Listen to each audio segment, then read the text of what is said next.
Դուք դիտում եք հեռանկարը։ Հայաստանն ու Իրանն այս ամիս երկօրյա համատեղ զորավարժություններ անցկացրին հայ-իրանական սահմանին։ Ինչ նշանակություն եւ ուղերձներ ունեն այս զորավարժությունները, այս եւ այլ թեմաների շուրջ զրուցելու ենք իրանագետ Նվեր Դավթյանի հետ, որոն Դավթյան նախ շնորհակալություն մեր հրավերն ընդունելու համար։ Նախ այս զորավարժությունների անցկացման ժամանակահատվածին անդրադառնանք։ Պատահական էին ընտրված այս շրջանն, այս ժամանակները։ Անկեղծ լինելու համար պետք է ասել, որ նման կամ ցանկացած առհասարակ զորավարժության կազմակերպման համար որոշակի տեխնիկական հարցեր կարգավորելու համար անհրաժեշտ է ժամանակ։ Բացի դրանից դրան նախորդում է նաև քաղաքական, իրավաքաղաքական հիմքերի ապահովում։ Ես չեմ կարող ասել, երբանից է դրա անվտանգային նշանակությամբ պայմանավորված քաղաքական քայլեր է ձեռնարկվել, մեկնարկի երբ է եղել, բայց պետք է խոստովանենք, որ իրականացվող ցանկացած զորավարժության նախորդում է որոշակի ժամանակահատվածում տեխնիկական եւ իրավաքաղաքական որոշակի process։ Գուցե որոշակի այս տեխնիկական հանգամանքով պայմանավորված համընկավ այս ժամանակահատվածի հետ, բայց միևնույն ժամանակ այս պահին իրականացվող նման զորավարժությունը ունի նաև իր քաղաքական ուղերձը մի քանի տեսանկյունից, հայ-իրանական հարաբերությունների տեսանկյունից, որը հերթական ցուցիչներից է, որ հայ-իրանական հարաբերությունները գտնվում են այնպիսի մակարդակում, որ կարող ենք թույլ տալ եւ ունենալ մեր հարևանի հետ նման նաև անվտանգային ոլորտում համագործակցության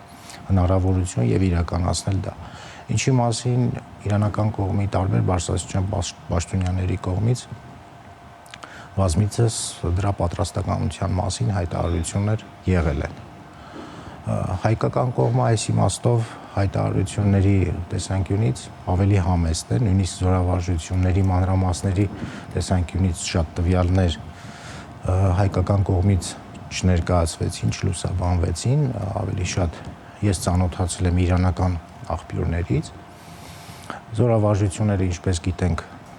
եւ Իրանի տարածքում են եղել եւ Հայաստանի Հանրապետության տարածքում, բայց գլխավոր նպատակը դրա իրականացման եղել է հայ-իրանական սահմանային անցակետի վրա հնարավոր ահաբեկչական հարձակում կանխելու նմանատիպ ահաբեկչական գործողություններից հայ-իրանական սահմանը նաեւ անվտանգ պահելու համար։ Մեկը սա, մյուսը դրա քաղաքական ուղերձը տարածաշրջանային տեսանկյունից, ինչպես գիտենք, Ադրբեջանի քաղաքական հայտարարությունները Հայաստանի Հանրապետության տարածքային ամբողջականության նկատմամբ, այսպես կոչված Զանգեզուրի միջանցքի վերաբերյալ եւ այլն, այս երկուսի համատեքստում մենք պետք է գնահատենք, որ այս զորավարժությունը ուղերձ էր նաև ցույց տալու, որ երկու երկրներ պատրաստ են իրենց ընդհանուր սահմանը պահպանելու նրա անվտանգությունը։ Միաժամանակ նաև Սյունիքի։ Ես լավատեսորեն եմ տրամադրված եւ կարծում եմ հետագայում հնարավոր իրավաքաղաքական եւ տեխնիկական համապատասխան պատրաստություններից հետո կկարողանանք նաև ավելի ընդգրկուն նմանատիպ զորավարժություններ ունենալ, ներգրավելով նաև այլ զորատեսակներ, ընդլայնելով նաև զորավարժությունների անցկացման աշխարհագրությունը։ Պարոն Դավթյան, իսկ դուք ասացիք, որ ըստ էության ձեր գնահատմամբ հայկական կողմը ավելի համեստ էր, այսպես արձագանքման, տարածման, լուսաբանման առումով այս զորավար։ Ինչն էր զսպում հայկական կողմին, ինչու համար է այսքան զգուշավոր։ Առհասարակ նման զորավարժությունների անցկացման համար կարևոր չի հայտարարությունները, կարևորը մեզ համար գործն է, այսինքն դրա իրականացումը, հայտարարությունները, դրա լուսաբանումը, կան զորավարժություններ, որոնք սկսվում, արվում են եւ նոր դրանց մասին հայտարարվում են, կամ շատ սահմանափակ տեղեկություն է տարածվում դրանց վերաբերյալ։ Զուտ ես այս առումով կգնահատեի եւ կարիք էլ չկա առհասարակ բարձրաձայնվի այն ամեն ինչի մասին, ինչ մենք կարող ենք քննարկել Իրանի հետ կամ անվտանգային ոլորտում այլ երկրի հետ, ինչ պլաններ ունենք անելու, կարևորը ապահովելն է մեր երկրի անվտանգությունը։ Իսկ դուք հիշում եք, թե վերջին անգամ երբ էին իրանական կողմի հետ այսպիսի զորավարժություններ եղել, առհասարակ զորավարժություններ եղել, որտեղ եթե ես չեմ սխալվում, փորձագիտական շրջանում շատ էր կարևորվում, անընդհատ խոսվում էր, որ պետք է Իրանի հետ զորավարժություններ անցկացնել, բայց կարծես թե հաճախականությունը այդքան էլ հաճախ չի անցկացվում։ Մենք ավելի շատ հիշում ենք, որ Իրանը Ադրբեջանի հետ է վերջին տարիներին զորավարժություններ անցկացրել, քան Հայաստանի հետ։ Իրանը իր բարձրաձայն ուղերձը ուղղել է տարածաշրջանի եւ Ադրբեջանին եւ Հայաստանին, գուցե տեխնիկական պատճառներով կամ որոշակի քաղաքական կամքի կամ իրավաքաղաքական հենքի դեռևս բացակայության պատճառով Ադրբեջանի հետ ավելի շուտ ստացվեց զորավարժության անցկացումը։ Երկու զորավարժությունների ժամանակ էլ իրանական կողմի բարձրաստիճան զինվորականների հայտարարության համաձայն այն փորձի փոխանակման, զորքերի համատեղ ընդհանուր անվտանգային միջոցառման իրականացման տեսանկյունից համակարգված գործողություններին պատրաստ լինելու մի շարք առումներով գնահատվել են։ Կարելի ասել նույն գնահատականն է եղել նաև Հայաստանի հետ։ Իսկ ինչ վերաբերում է ժամկետներին, Իրանի հայտարարությունները եղել են ավելի վաղ, Ադրբեջանը կարծես թե ավելի շուտ էր պատրաստակամություն հայտնել կամ ավելի շուտ է պատրաստ եղել նրանք իրականացնելու համար։ Այս իմաստով պետք է նկատի ունենալ, որ Իրանը տարածաշրջանի, սա ցույց է տալիս նաև, որ Իրանը տարածաշրջանի երկու իր հարևան երկրների հետ էլ փորձում է հավասարակշռված յուրաքանչյուրի հետ յուրովի անվտանգային քաղաքականություն վարել։ Սա պետք է ֆիքսել, գնահատել։ Եվ որքան մենք պատրաստ կլինենք քաղաքական առումով, գուցե կարող են լինել նաև արտաքին այլ ճնշումներ Իրանի հետ անվտանգային ոլորտում համագործակցության սահմանափակման տեսանկյունից եւ այլն, բայց այնուամենայնիվ մեզ մոտ պետք է գերակա լինի մի դիրքորոշում, որ Իրանի հետ անվտանգային ոլորտում մեր համագործակցությունը ունակ է ապահովելու մի շարք խնդիրներ, իր հետ ունենալով նաև որոշակի ռիսկեր, բայց դրանք կարող են հաղթահարվել որոշակի համապատասխան բացատրություններ տալով մտահոգ կողմերին։ Տեսեք, այս զորավարժությունները համատեղ են, բայց սովորաբար համատեղ զորավարժությունները նաև անցկացվում են մի վայրում միասին, հա։ Այս դեպքում Իրանն իր տարածքում անցկացրեց, Հայաստանն իր տարածքում։ Ինչով է սա պայմանավորված, հատկապես եւ կիրառվել են, եթե չեմ սխալվում, նաև ծանր զինատեսակներ։ Տեսեք, հիմնական օբյեկտը, պաշտպանության օբյեկտը եւ նրա հարակից տարածքը եղել է Նորդուսի անցակետը, այսինքն հայ-իրանական սահմանը։ Սա պետք է գնահատել, որ երկուսի պաշտպանության ենթակա օբյեկտը միևնույնն է։ Այս տեսանկյունից ես կգնահատեի։ Կապ չունի նրանք իրենց կողմից են արել,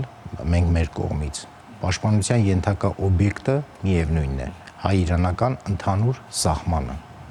Պարոն Դավթյան, դուք ձեր խոսքում նշեցիք, որ Իրանը փորձում է թե Հայաստանի հետ եւ թե Ադրբեջանի հետ այսպես հավասարակշռող քաղաքականություն վարել, բայց միևնույն ժամանակ Իրանը շարունակում է պնդել, որ Սյունիքի սահմանները կարմիր գիծ են իր համար։ Այդ հավասարակշռող քաղաքականությունը արդյոք չի խանգարի այս կարմիր գծի պահպանման, երբ որ ըստ էության անհրաժեշտությունն առաջանա արդեն հողի վրա այդ կարմիր գիծը պահպանել։ Կարմիր գիծը Իրանի համար այն տեսանկյունից, որքանով սպառնում է Իրանի անվտանգությանը։ Հասկանալի պատճառներ կան, որ հայ-իրանական սահմանի վերացումը, ընդհանուր սահմանի վերացումը այն ընդհանուր մեծ պրոյեկտի բաղկացուցիչ մասն է, որից հետո սպառնալիքների ալիքը տեղափոխվելու է Իրանի տարածք։ Եվ սա շատ լավ իրանական կողմը, հատկապես 2020 թվականի պատերազմի վերջին փուլում արդեն իրանական կողմը դա գնահատեց եւ հասկացավ։ Եվ որքանով այդ սպառնալիքները իրական կարող են լինել, Իրանը առնվազն քաղաքական հայտարարությունների, թե ռազմական գերատեսչությունների ղեկավարների կողմից, թե քաղաքական գերատեսչության, թե նաև հոգևոր առաջնորդի կողմից բազմիցս հայտարարել է, որ դա համարվում է կարմիր գիծ եւ պաշտպանելու է իր շահերը։ Սա խոսքը չի վերաբերում միայն Հայաստանի անվտանգության տեսանկյունից, այլ նաև Իրանի տարածքային ամբողջականության։ Մենք գիտենք Թուրանական ծրագիրը առհասարակ ինչ է նշանակում նաև Իրանի անվտանգության համար։ Եվ այդ Թուրանական ծրագրի այսպես կոչված հնարավոր զոհերից առաջինը կարող ենք լինել մենք, հաջորդը նաև Իրանը։ Եվ դա գիտակցում են իրենց մոտ։ Պարոն Դավթյան, Իրանն ու Միացյալ Նահանգները սկսել են անուղղակի բանակցությունները, ինչ արդյունքի կարող են հասնել կողմերը ձեր գնահատմամբ։ Բանակցությունների տեսանկյունից տեսեք, պետք է գնահատենք երկու առումով։ Իրատեսական հնարավորություններ քաղաքական դաշտում, իրավաքաղաքական դաշտում եւ հնարավոր խոչընդոտներ։ Հնարավորությունները, դրական մեսիջները, որոնք կարող են նպաստել կամ այն դրական մթնոլորտը, որը կարող է նպաստել ընդհանուր համաձայնության գալ, մի քանի կետերով կարող ենք ներկայացնել։ Առաջինը արդյոք Միացյալ Նահանգները ցանկանում է Իրանի հետ ոչ իրավաքաղաքական հիմքերի, լիարժեք հիմքերի արկայության պայմաններում մտնել պատերազմի մեջ, բնականաբար վտանգելով իր մոտավորապես իրանական հաշվարկներով տարածաշրջանում ունեն եւ ռազմածովային ուժերի եւ ցամաքային ուժերի մոտավորապես 50,000-անոց անձնակազմով 20-ից ավել տարբեր ռազմաբազաներ, վտանգել նրանց ֆիզիկական ներկայությունը տարածաշրջանում, միևնույն ժամանակ նրանց պաշտպանության տակ գտնվող Միացյալ Նահանգների նաև տնտեսական շահերը տարածաշրջանում։ Այս իմաստով արդյոք ԱՄՆ նախագահը առանց իրավաքաղաքական լուրջ հիմքերի պատրաստ է մտնել նման պատերազմի մեջ, հարցը այն չի միայն պատերազմը սկսել, այդ պատերազմը ինչ կարող է տալ Միացյալ Նահանգներին եւ ինչից կարող է զրկել կամ չզրկելով միևնույն ժամանակ վնասներ պատճառել։ Իսկ այդ ցանկությունը դուք տեսնում եք, որ Միացյալ Նահանգները կարող է գնալ գործողությունների։ Բանակցություններից առաջ քիչ էին, քանի որ հայտարարությունները եւ բանակցություններից հետո բանակցությունների վերաբերյալ բանակցության կողմ հանդիսացող ներկայացուցիչների հայտարարությունները դրական բանի մասին են խոսում։ Մյուսը, որ կուզեի ավելացնել, կապված է միջուկային ծրագրի բնույթի հետ։ Առհասարակ Իրանը բազմիցս